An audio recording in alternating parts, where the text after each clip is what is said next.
Welcome to Liquid Margins. This is Building Hospitable Learning Communities Online. I'd like to introduce today's guests.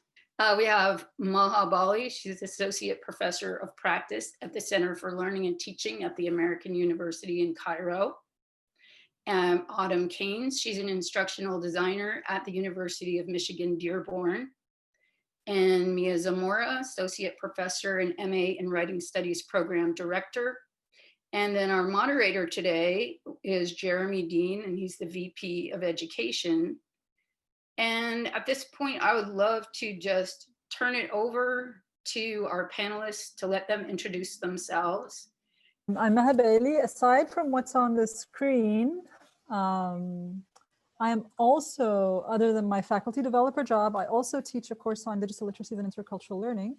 And I am the co-founder of two things, one with Mia and one with Autumm, that we co-direct together. With Mia, we co-facilitate Equity Unbound, which is an open intercultural learning, connected learning curriculum that is equity focused. We're going to talk about this a little bit more today. I'll put the link in the chat in a minute. And I'm also the co-founder of Virtually Connecting, and Autumm is a co-director with me in Virtually Connecting. I don't know how many people, I know a lot of people who are in the room with us. But if you don't know about Virtually Connecting, the main idea of Virtually Connecting is to enhance access to conferences, to conversations for people who can't attend conferences on a regular basis, people who are in the global south like me, and moms of young children like me, but also adjuncts, graduate students, people who don't have the funding to go to conferences. So I'm going to stop there and put the links to those two things in the chat while Mia introduces herself. Hi, everyone. So I'm Mia Zamora. I'm an associate professor of English at Kean University, which is in Union, New Jersey, just about 20 minutes outside of New York City, where I direct a master's in writing studies program and teach both literature and writing. As Maha already said, she and I co-founded, along with another wonderful colleague, Catherine Cronin from Ireland. The three of us together founded Equity Unbound, which is essentially a global network that is committed to both intercultural learning and equity in education. And yeah, that's just a little bit about me. I'm going to pass the baton over to wonderful Autumm, and you know, maybe she can talk a little bit about the things we've done together in 1HE Global, the resources. Okay, I will take the baton from Mia. Yes, I want to be unmuted. Hi, everybody. My name is Autumm Caines. I am an instructional designer at the University of Michigan, Dearborn. I do have two M's in my name, mostly important if you want to like look me up on Twitter. So I'm at Autumm with the two M's. And yes, I have worked with Mia and Maha together to build these community building resources with our partner 1HE. And basically what these are is that, you know, we're far away from each other. Maha's in Cairo, Mia's in New Jersey, I'm in the Detroit area. And we work together on a lot of different projects with Virtually Connecting as well as Equity Unbound. And so we do a lot of video conferencing. So the question came up, you know, especially when COVID hit and there was so many people moving to an online environment, how do you build and sustain that community in an online classroom? So not all of the resources in our 1HE library have to do with synchronous video conversations, but a lot of them do. And basically they are a library of different techniques that you can use to help to build community in your classroom. For the ones that are synchronous video, we actually did a video, so we actually did it. So there's an example in there, as well as resources that you might need to do that particular technique, as well as there's no such thing as a stable context when you're speaking with a big voice like this, right? There's so much going on. So, you know, there's also alternatives for different contexts. And it's also something that's open. So we're hoping that other people will, you know, help us by contributing to it as well. So, Jeremy, should you jump in a little bit here? I know you're moderating with us, so maybe I should pass things over to you. Sure. Thanks, Autumn, and good to see you all. It's pretty exciting to be sitting down with you this afternoon. I've just collaborated with all three of you over the years. It's been a long collaboration. It's good that it's exciting that we're still working together, and I know you guys have done a lot of work with each other, so it's great to have the group of you on today for Liquid Margins. I wanted to start out by just asking you guys to talk a little bit about, I know some of you are still teaching in the classroom, some of you are teaching and assisting others on your campuses, but I think it'd be interesting for our viewers, listeners, to hear more about your specific teaching contexts, where you're coming from, the schools you're at, the types of students you're working with, any specific challenges. Can we start with you, Autumn? Sure. So I'm at the University of Michigan, Dearborn, not University of Michigan, Ann Arbor. Something interesting about our campus is mostly a commuter campus. We also have a large portion of first generation college students. I was hoping that you'd have me go second so that I could go, we have a whole website about all of our stats, so that way I'd have all the percentages and everything. But yeah, we have a large number of first generation college students, and we are, you know, we're an urban campus in that we are not like out in rural. We're very close to Detroit, but our campus is kind of set back, so it's not like we're in the middle of a city either. Not that any of that matters, because we've been completely online for many, many months now.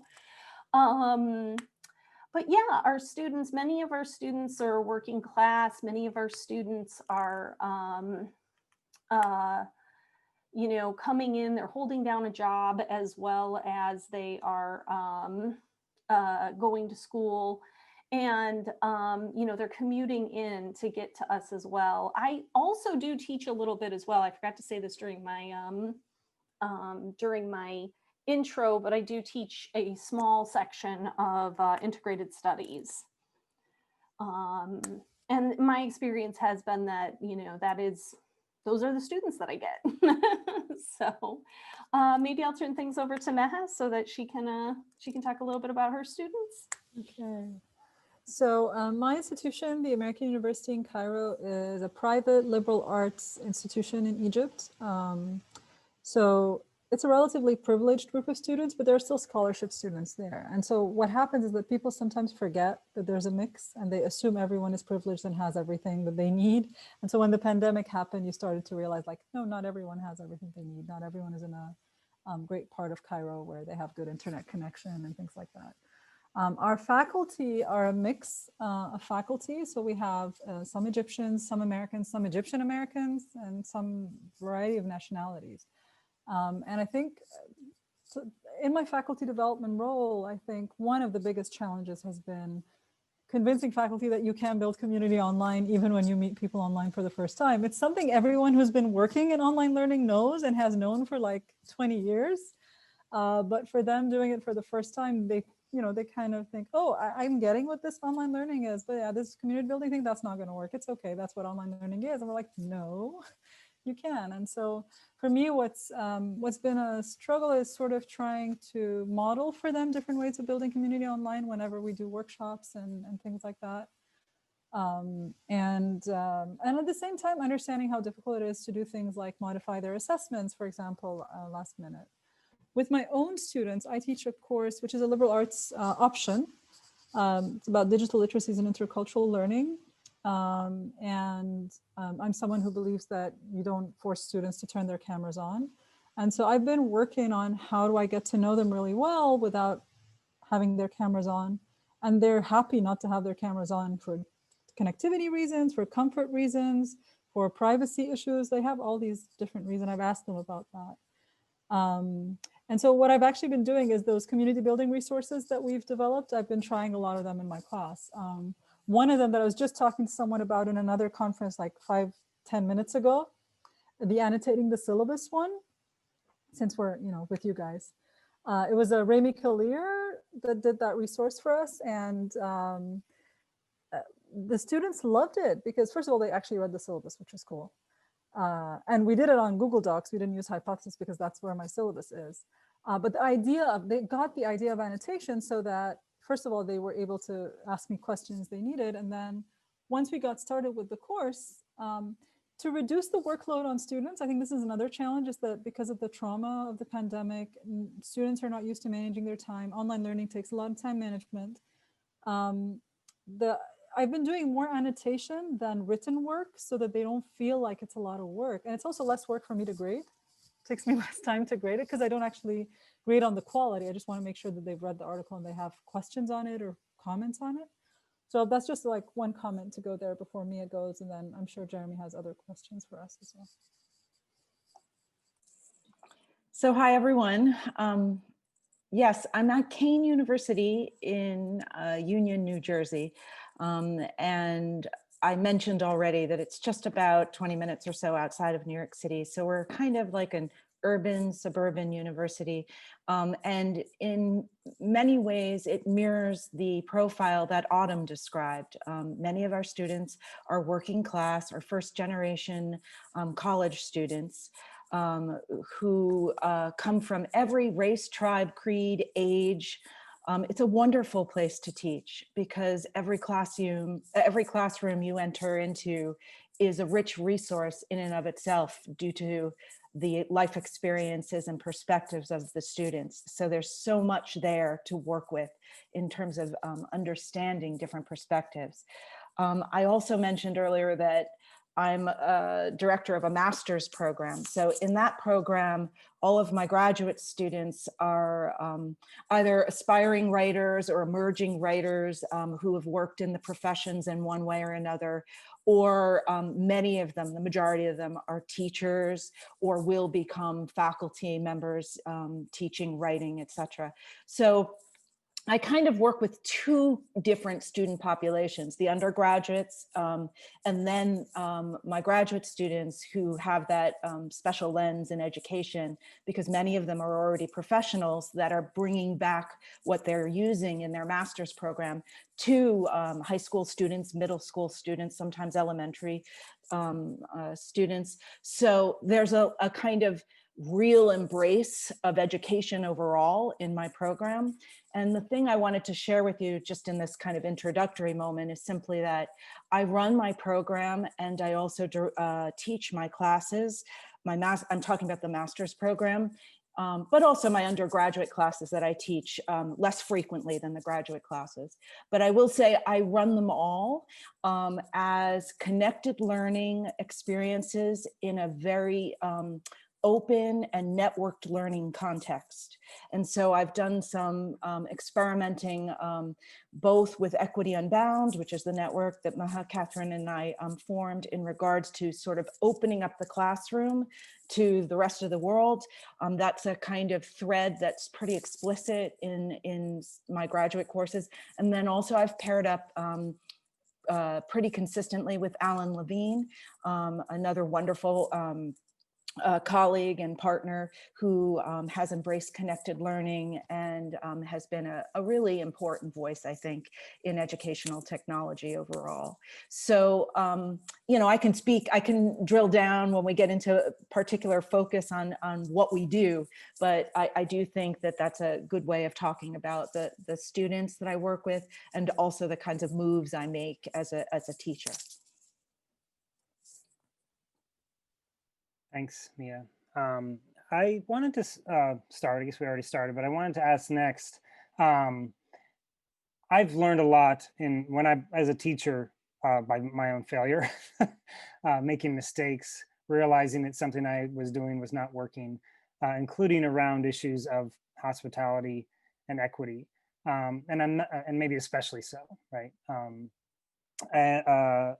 because I know everything about English literature, so I never made a mistake there, but certainly about making my classroom equitable.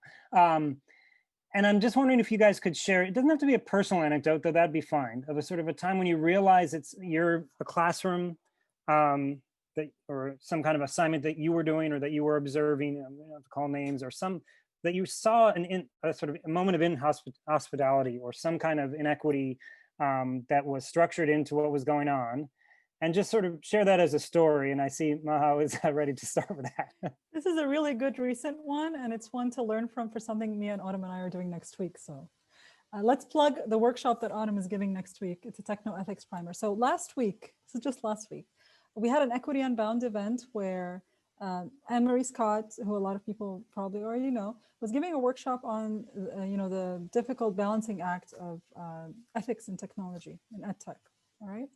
And so it was an open event, but students in my class, about half of my students were attending as a way to make up for a class that was on a vacation day that had to get canceled. So there was like 10 students from AUC, possibly students from Mia's class, and then a lot of people who are people here on this call or just educators in general are in this space. And we sent people into breakout rooms to do an activity.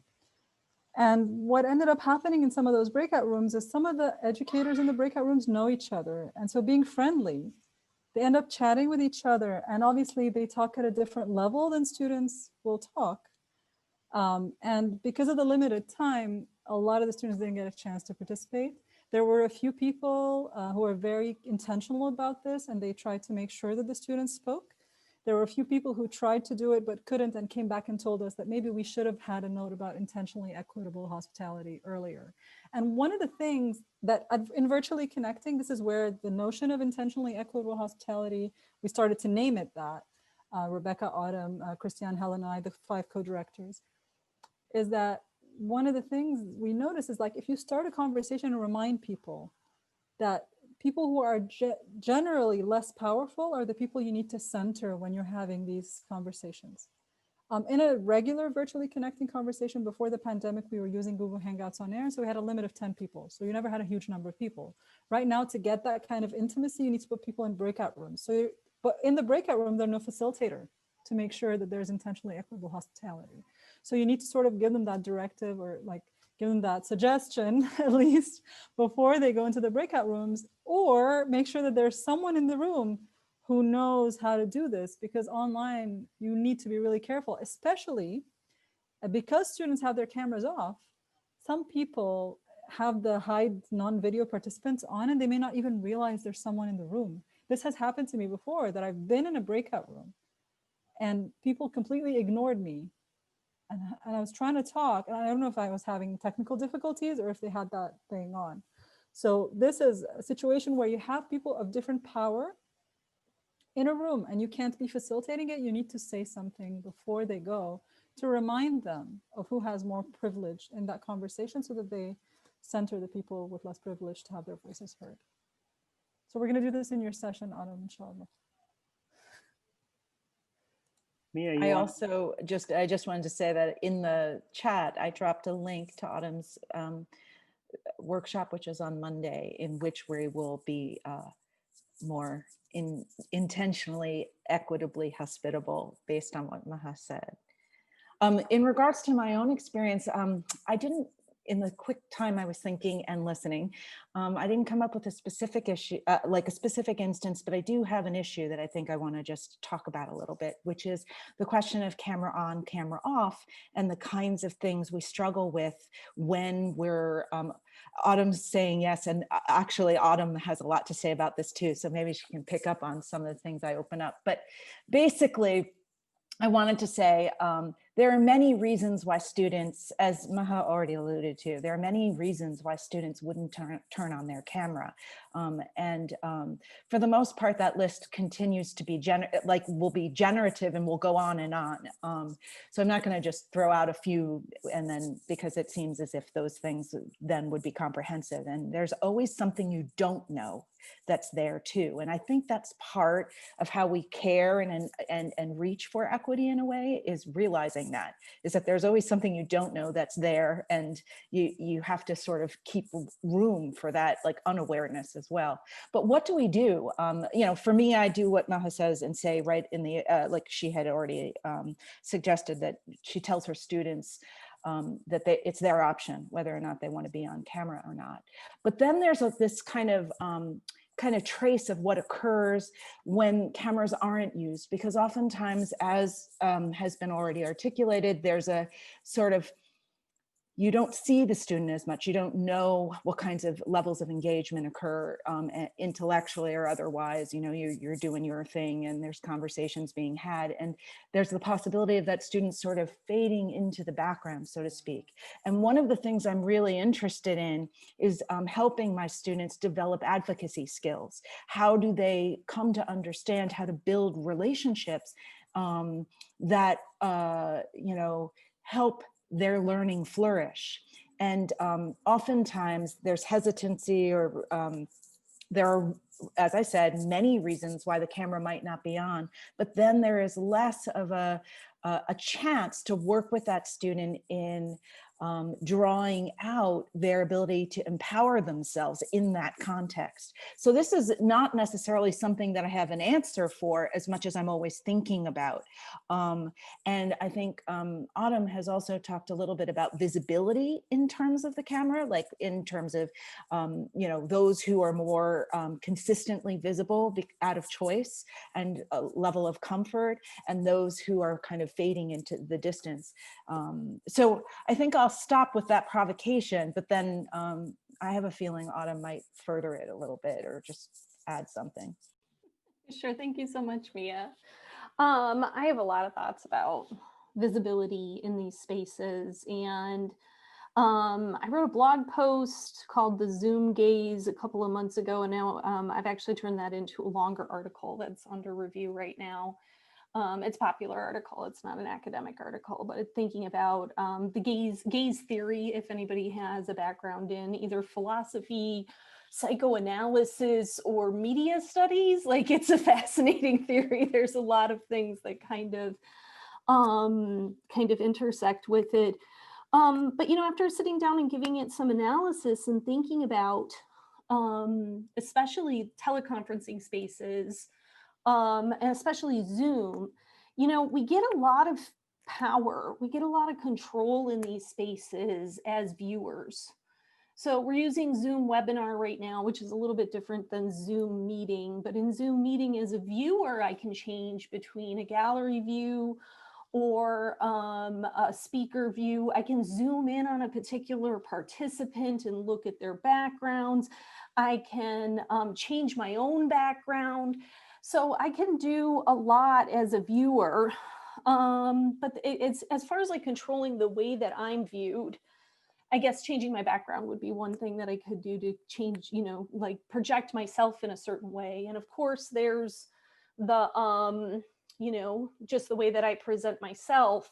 But outside of that, like once the technology starts getting involved, like there's lots of power dynamics in there between like hosts and co-hosts and spotlights and what order things get presented in and who's biggest on the screen at any particular point. And you really don't have very much control as the viewed, as an object of perception, as a person who is being perceived. You have more control as a viewer to control and to navigate those things.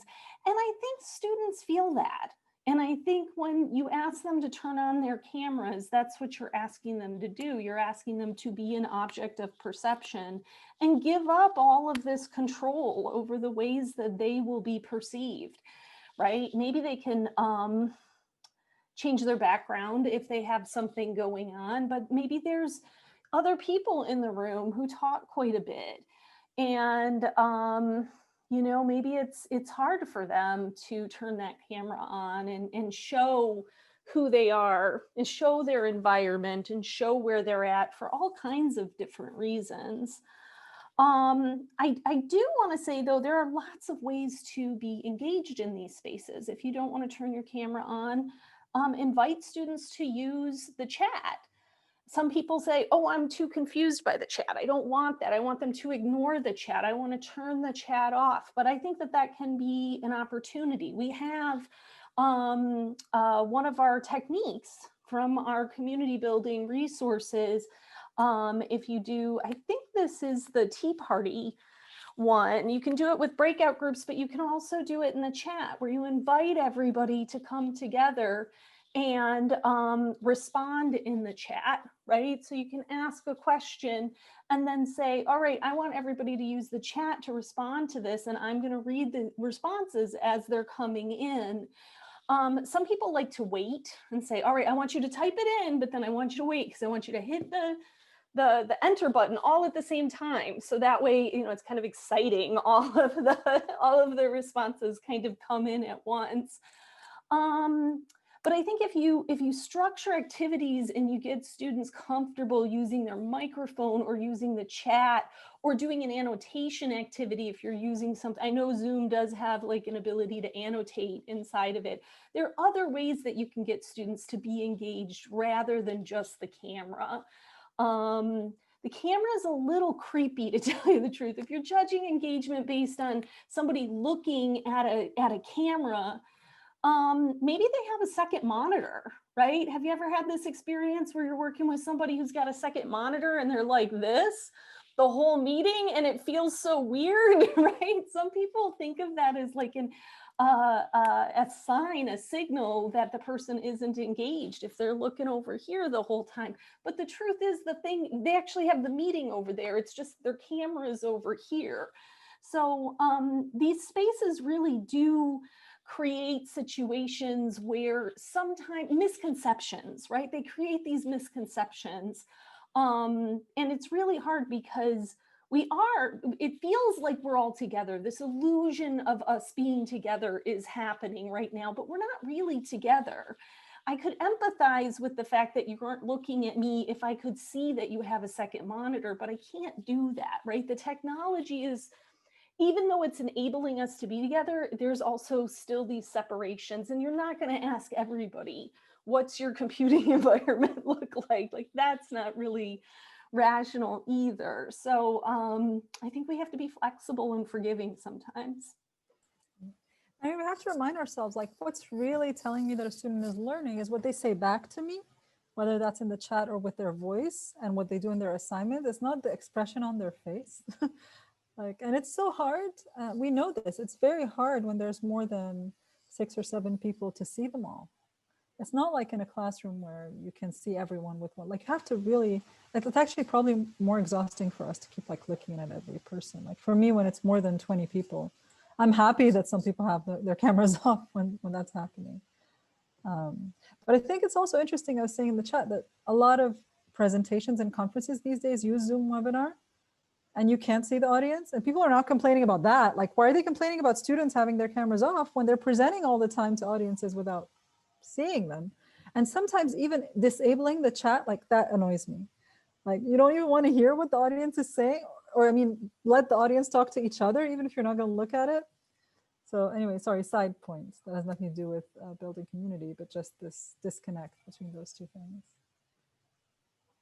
I love all that. That's amazing, Autumn. I can't wait to read that article. And I just thought it was so interesting how you're sort of talking about a sort of inherent inhospitality of a platform, in this case, Zoom, and then introducing some mediating factors that a practitioner can introduce to make the space more equitable. And I'm wondering if Mia, if you have any similar anecdotes around the sort of, you know, built-in aspect of inequity or inhospitality that you found a sort of hack or workaround for. And you can maybe look at, you know, think about some of the resources you guys have pooled, but you have any thoughts there? I'm trying to think about, you know, the hack angle, but one thing I think that's been pretty powerful is using the camera in reverse, like having everybody's camera turned off and just having the kind of voice engagement, but then introducing each other through a camera and a shared quality of some sort. So to give an example, in building community, sometimes we do this kind of camera on, camera off exposure thing in order to connect with people. So we'll, in the beginning, when you're introducing yourselves in the start of a new class, it's a kind of challenge to get to know each other. And the typical thing is to go around the room and say, I'm this kind of major, and this is what I'm studying, etc. And people just sort of observe and maybe get a few names in there and just settle in, right? But if you try to do that in a Zoom environment or in an online environment like the one we're in now, that can get pretty stale pretty fast. And also there's a certain amount of anxiety that rises in students, even in person, when you do this kind of thing. You feel that it's going to come to me soon, clear my throat. There's anxiety in this kind of introduction. So we tried to come up with some playful ways to introduce ourselves. So in that one HE global equity unbound resources around community, one of the exercises shows you can say something like, I have a dog, and everybody's camera is off. And then those with the dog turn their cameras on, and then there are smiles and a little bit of giggling. And then people start to talk about what kind of dog they have. And then you turn all the cameras off again. And then you say something like, I'm a mother, and I'm also, I'm a mother, and I have a daughter, or something like this. And then again, those who have that shared quality come onto the screen. And so by the time everyone takes a turn with basically saying one thing, and then you see who else might have a shared, a common experience in that way. And by the end of that process, in the introductory days, there's a sense of the humans in the room, the people in the room, and not just, this is my major, and you forgot everything after you hear it pretty quickly. So that's an example of using the camera in a dynamic way. That's a little bit of a hack to sort of warm up the sense around the tool, so that it isn't just a feeling of exposure the whole time. There are many others actually that, you can play with the camera in different kinds of ways like that, so that you sort of undermine that feeling of being viewed, or the gaze, etc. And you start to use it in dynamic ways. But maybe Maha and Autumm have other angles on hacks that help in building community and furthering equity. I think I want to point out a couple of things. Building resource, very good ways of building and getting to know each other. And some of the I like about the asynchronous ones is going back to it. So when you do any kind of activity in Zoom, even if you record it, you're probably not going to go back and watch it to find out which student is the one who liked football, right? But if you have students do some kind of asynchronous, like a flip video, something like what we call the Alt CV, and all these options where they create some kind of introduction to themselves on their own terms, and they post it somewhere for others to look at. You as the other students can go back and look at it later. They will fit what maybe in synchronous session, but then they can go back and find each other, and that you can spend more time getting to think about who that person is and respond to them there. The other thing, which I think is really important, is the section that we have in our site that was written by Kate Bowles on safety considerations. A lot of really cool activities that will work for maybe 80% of students. Like there's one that Patrice Torcivia Prosco, which is called Name. Have students share the story of their name, any part of their. It's like, yeah, well, what about trans students? What about someone who just changed their name? What about someone who's got a story behind their name that they don't want to share? And how would you, the teacher, frame the question to make it possible for that person to not do that, to say something different, or to do something different, to not participate in the activity? And she gives a lot of cool suggestions of things, just how you think about, how do you think through the process, how do you introduce it, and what kind of things can you do this semester, and what kind of things you should maybe wait a little bit to do. So I just wanted to that particular resource. I want to turn our gaze, before I open it up to Q&A, to social annotation and not to video conferencing, and hear from you guys the ways in which social annotation with Hypothesis or with other platforms perpetuates inequities in some ways, and ways in which it maybe creates hospitable environments for teaching and learning, or ways that you have used it specifically in your own practices to, create a more equitable context for your students. And then we're going to open it up to Q&A. I just want to warn folks in the chat that I'm going to happily unmute folks if you choose. I need to go look at the resources to see best management for Zoom and equity. So feel free to ask a question in the chat. I think doesn't look like there's a Q&A, or unmute, but I'd first just like to hear about your thoughts from the panel on social annotation and hospitality and equity.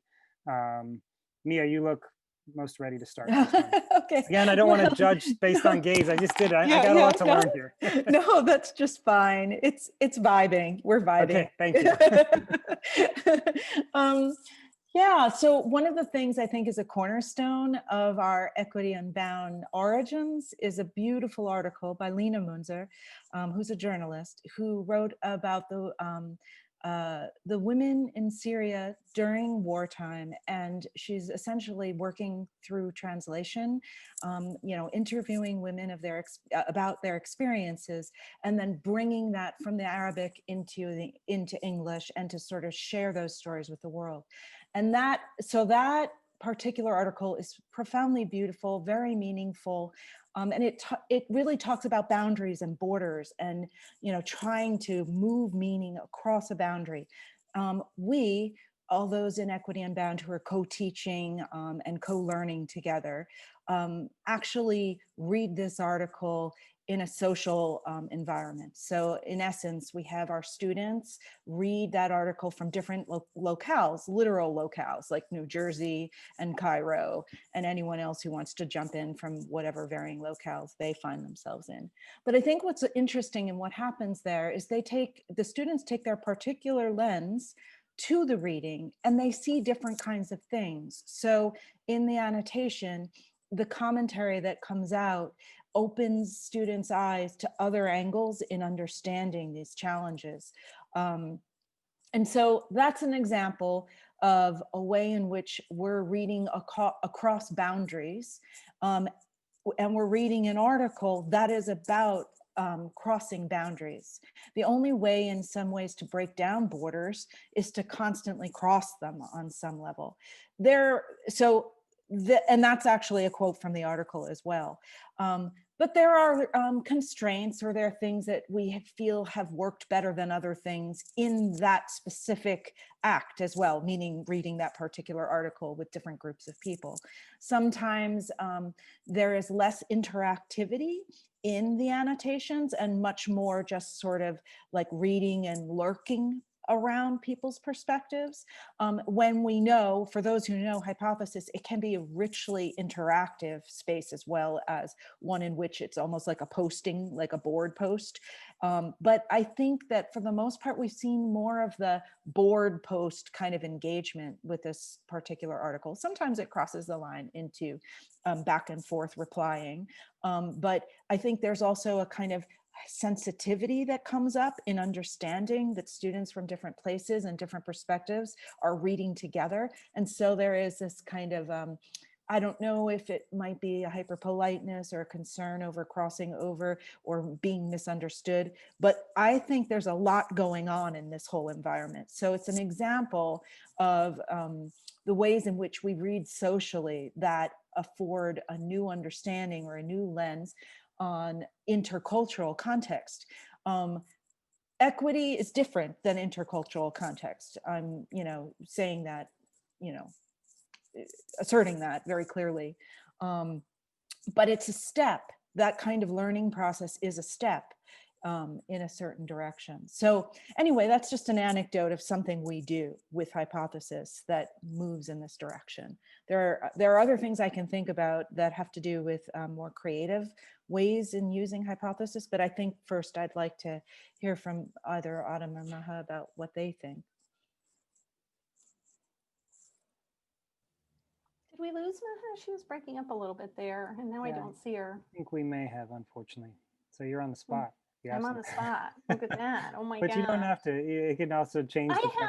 What I have is actually, when I think about hospitality and I think about social annotation, and especially when I think about hypothesis, the one, I guess, little muddy point or point of caution, I guess, something that I've kind of run into a little bit is it's such a unique experience, right? We're taking a layer and putting a layer over the internet, a new layer that we can go into. And I think that that can sometimes be confusing for some folks as far as ownership. Am I writing on somebody else's website, or like kind of who owns these annotations? And I have had situations where folks, I mean, they're comments too, right? And so especially comments on the internet can sometimes be a little punchy, right? And so I've been in situations where somebody was surprised that the author of the thing that they were annotating jumped in and started doing comments with them. And it was like, well, these are public annotations, right? But it's different than leaving comments on a blog where you know that that's public. So that would be one little word of caution if you're thinking of hospitality using social annotation. Be sure that if folks are new to the process, if they're new to social annotation, and especially if they're new to open kind of work, that they understand those different layers and who can see the annotations and who they're really talking to, right? So I had some situations where we were working in the public with hypothesis, and folks somehow or another, I thought it was very clear that we were in the public, but yeah, they didn't know that. So don't take that for granted. Meha's back. Yeah, I'm back, and someone was asking something that I was going to talk about, which is that sometimes private group your class, and so that's not something that would appear to the author or to anyone else but your class, and sometimes that's even a safer space for your class themselves. And the other thing is that if a site has a lot of public annotations in it, it slows down a lot. But then if you create a group for your class, have fewer annotations. What Tim Clark, who's actually in the audience, did with me once when this whole thing about authors and their articles started is that he took my permission. He invited some people to annotate a blog post of mine. He did a private group, invited me to it. And I thought that was a really lovely thing to do that had not happened to me before. And I think a lot of people just go ahead and annotate things without checking with author. Lina Munzer, for example, for War in Translation, we always tell her, or I always tell her anyway, we're about to annotate your article so that she knows what's going on. You know? In the same way that like sometimes making a video, or I let people know that this is happening. I know you don't always know the person, and I didn't know her because I tell her. I once a semester. Yeah, I think it's someone who is supposedly in power or privileged, the author, is still in this case like a woman from Lebanon, and is one that you want that you're not harming in any way by doing this kind of thing.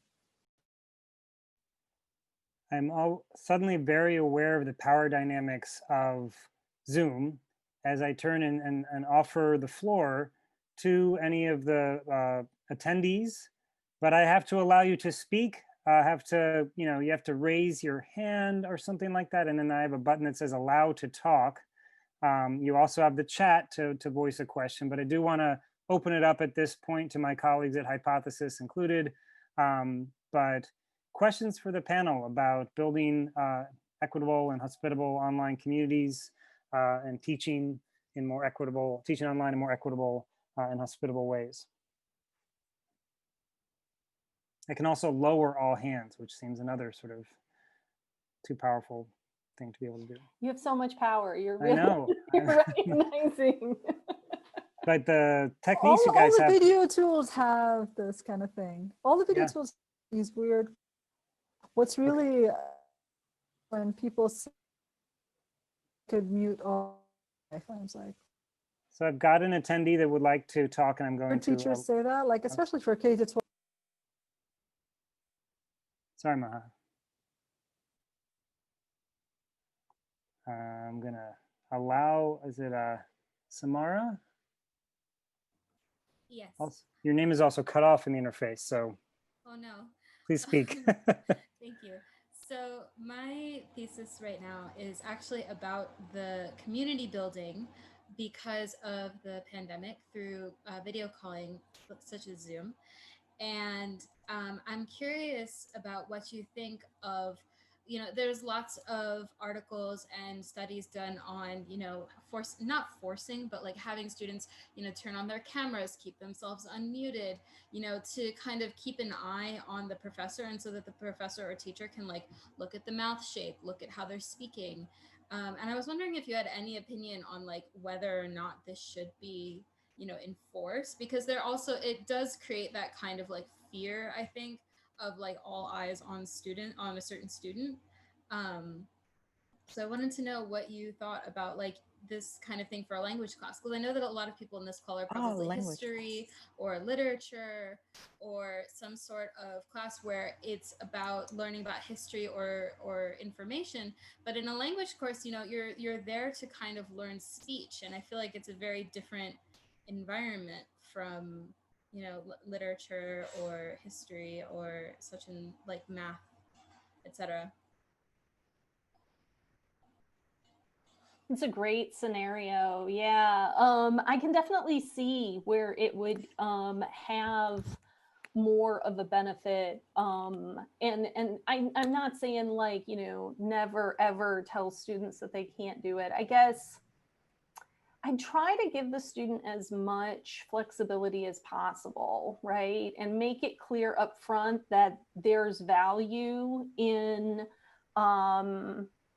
that I, as an instructor, feel like there is value in seeing you pronounce these words, in seeing your body language as you're speaking another language, those kind of things. And give them other opportunities. So if you're not going to do it in a video call, maybe they could, do a recording that could be viewed later. But I also feel like if you're doing something of value and you're making it clear to the student why it's of value, that's going to feel a lot better than you just got to do it because that's the rules, right? That's not going to feel very good.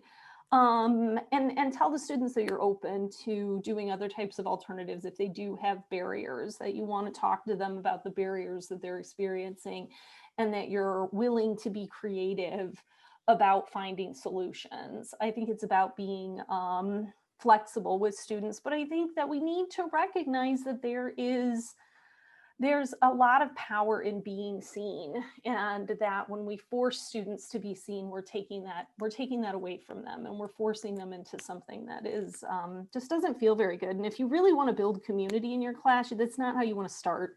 You don't want to start with that kind of bad feeling. You don't want to start with that kind of ugliness. That's gonna kill your community building right off the bat. I think it just reasserts a very clear power dynamic in which the idea of surveillance is quite explicit. They're being surveilled, they're being watched. And when that comes first, then you're not learning together, you're not building community, you're not making moves that signal care towards your students. So I think that those are really important questions to ask when designing for instruction, especially language instruction. So it's a challenging question, Samara, in the sense that that's a particular need. But Maha made a very important point that disappeared in the chat a while ago, that if you were instructing in person, the mask would be on and the lips wouldn't be able to be perceived. And I think that's something to consider as well. As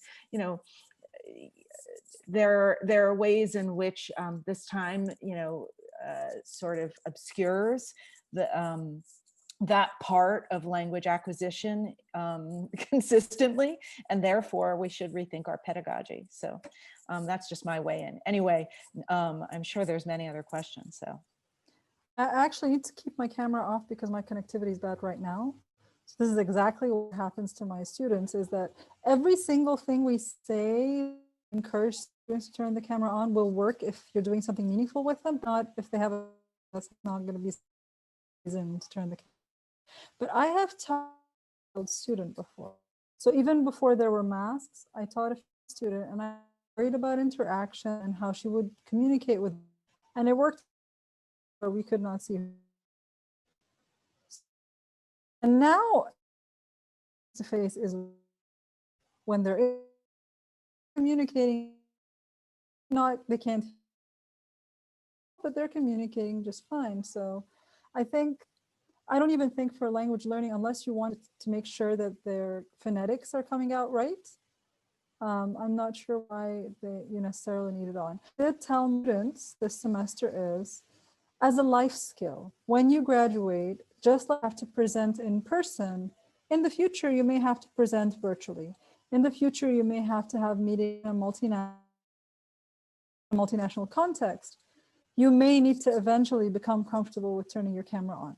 So will you be willing to try it for small chunk that you know at times so that you can prepare to be sitting in a neat place and a private place, and if that's possible? And if it's not, the video. Autumn was saying, a lot of my students turn the camera on secretly, but they record videos for me all the time, just in their own time when they're up for it, you know? So it's not that they don't want me to see their face, it's just like not this constant surveillance like Mia was saying. And I understand that a lot of teachers are not coming from a place of, a lot of teachers are coming from a place of care, but a lot of care is, or a lot of, you know, unintended bad consequences come of care. Think about, you know, think about what it might, someone else malicious is thinking, you know, and how this, even the male students in the, like Franny was saying, a male-female thing as well. They don't want to be watched all the time. Maha, you were breaking up a little in there, but I definitely got some very powerful points, and one of the latter ones really resonates with me. Just the that a lot of, and to combine with what something Mia mentioned, was that, you know, surveillance on some level, some kind of surveillance might come from a place of care, but it's important to recognize the power dynamics that are still inherent in surveillance. That's something I think about a lot as we're building hypothesis and the different ways that we're creating visibility. And we've talked about this throughout the afternoon, or my afternoon, the ways in which visibility is sort of, you know, has two sides to it, right? It's an empowering, it can be an empowering thing, but it can also take power away. I wanna just voice one question from the chat as a kind of final question from, let me scroll back up and get it. And it's if it's TG, sorry to interrupt, Jeremy. If it's TG, they would like to be unmuted and oh, great. Ask it. Excellent. I'm gonna not ask it. I'm gonna ask to unmute. Okay, I'm asking to unmute. Talking, no, that's Samara. I'm sorry, I'm just. I gave her an TG, allow talking to permitted, talk. go for it. Hello, thank you for unmuting me. So my question is really about the digital divide that actually happens because of technology, and how that divide has increased between the have and the have not, especially during the pandemic. So I think the use of technology in itself is inequitable. And if nothing else, the pandemic has taught us how access to technology is such a privilege. So as a community, we probably need to encourage the use of more low-tech tools and activities that can facilitate everyone's participation. And that's what I wanted to get your thoughts on. Thank you.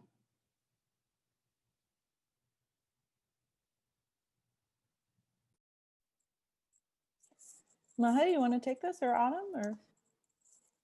I responded earlier about like what Black, so they're based. Your audio is actually well. going in and out a little bit, so Google we have a Docs. hard time. This is not only their low bandwidth. I'm gonna stop. I heard the. So here it is.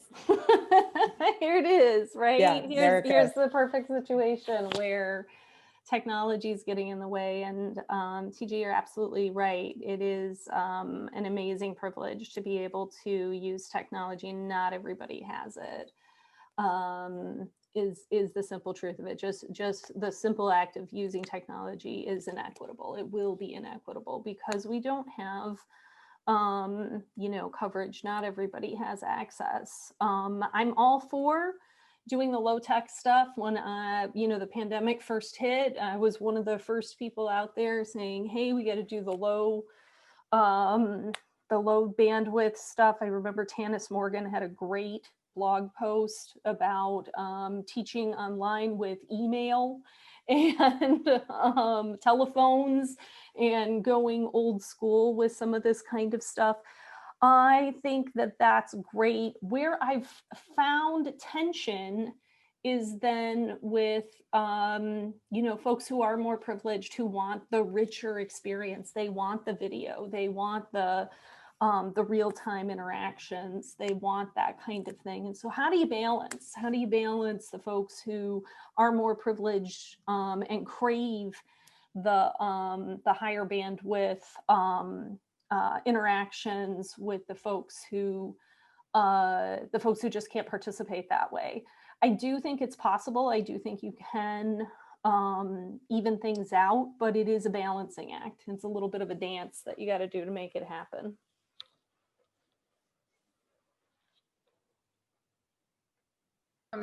I am just going to jump in because we're actually over time here. We can continue the discussion and continue to record, but I know that some people, I just want to be cognizant of the fact that some of our panelists might need to leave, or some of my colleagues and some of the participants, I mean the attendees, might need to leave. So, but anyone who wants to hang around, we could definitely continue this really rich discussion.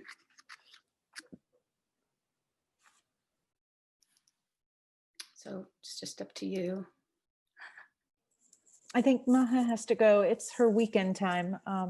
So I think she might be departing or has departed already. But yeah, I just wanted to say that because I saw that in the chat. And, oh, here, there she is. Okay.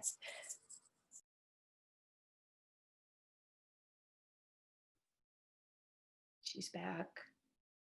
But I also like to say, if the panelists, if you'd like to now just, you know, say a few parting words and whatever you'd like to say, or just goodbye or whatever you want to do. Well, I'll just say thank you so much for the opportunity to share some of the insight here.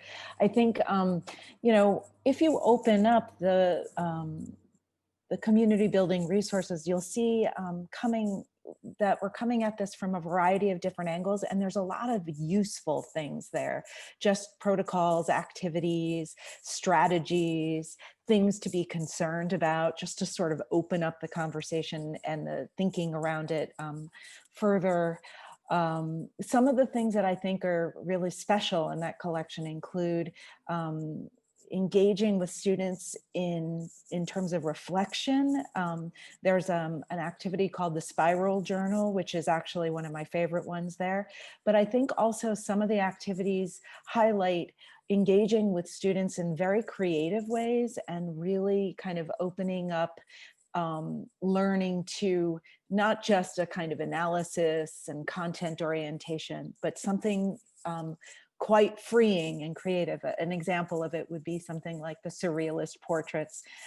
In that activity, people are using their left hand to do a self-portrait and then generate conversation around that as a mode of introduction, and also you know, being slightly unmoored in something uncomfortable. Left hand if you're right-handed, and right-handed if you're left-handed, of course, the non-dominant hand. But those are just like little glimpses into the resources. And of course, Maha is saying that we should mention liberating structures.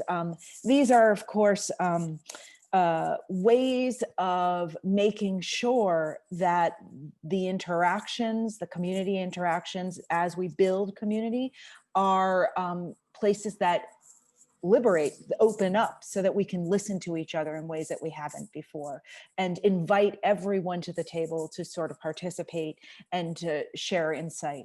And there are a variety of different liberating structures that sort of drive the activities that we're suggesting. So yeah, I just wanted to sort of close with that like little bit of a lens on the resource itself, because it really furthers the kinds of things we touched upon today a lot more effectively. Like we just touched the tip of the iceberg in terms of the things that are there and the kinds of activities that could open up your own practice or your own research around online learning and teaching. So yeah, and so thank you for inviting us and having the moment to share some of this work. So yeah, I'll let my colleagues say goodbye or add something.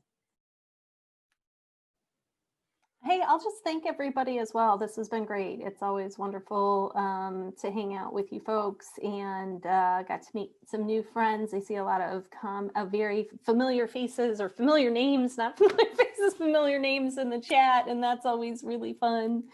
So thank you so much for the opportunity to think about it. Check out the Equity Unbound 1HE resource library if you're looking for practical techniques and tips of things that you can do that help to build community in your classes. I think it's a great resource for that. The other thing that I'll end with is remember to check in frequently when you're working in community, or if you're building a class. Check in frequently, ask for that feedback, ask how you're doing, and you know, get feedback from the students or from the participants about the ways that they're feeling. If you're not thinking about those kind of things, if you're not asking for it, sometimes people aren't going to take the initiative to come and give it to you. So take the initiative a couple times throughout the experience, right? If it's a class, maybe, you know, around the middle or something like that, like stop everything and say, hey, let's do a little bit of feedback here. How are things going? And be willing to be flexible and change things that you can. You won't be able to change everything, of course, but for the things that you can change, you know, show that you're willing and open to be able to do that. As a community organizer or as a teacher, you're in a place of power in shaping that experience for the participant and for the students. And so giving them some voice and giving them an opportunity to give some feedback and showing that you're vulnerable and that you're flexible to meet those needs where you can be huge for building community in your spaces. So again, thank you so much for having us. Thank you. And is Maha still here, or did she drop off? I think she did drop off. Okay. She did say her, goodbye and thanks in the chat. And yeah. Okay, great. Well, I want to thank you both so much for being here, and everybody for being here today. This is such a great, rich conversation.